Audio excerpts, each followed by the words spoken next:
काय? तुला डोळा मारला माझ्या नवऱ्याने? अगं त्याचं डोकं बिकं तर ठिकाणावर आहे का नाही? थांब येऊ देच त्याला, बघते मी.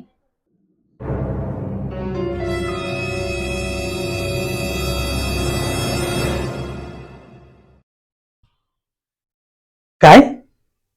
तुला डोळा मारला माझ्या बायकोनी? शक्यच नाही. माझी बायको असं करणारच नाही.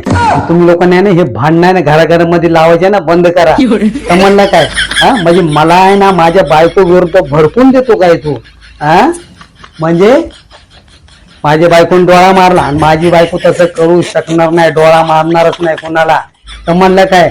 आमच्या घरामध्ये भांडण लावून देतो काय रे? हा, मी माझ्या बायकोचा माझ्यावर विश्वास आहे आणि माझा तिच्यावर तर डबल टिबल विश्वास आहे. समजलं काय? हा, काय ठेव. अरे काय करते तू? हा, काय नाही हो, असंच तुम्हाला चहा विचारायला आले होते.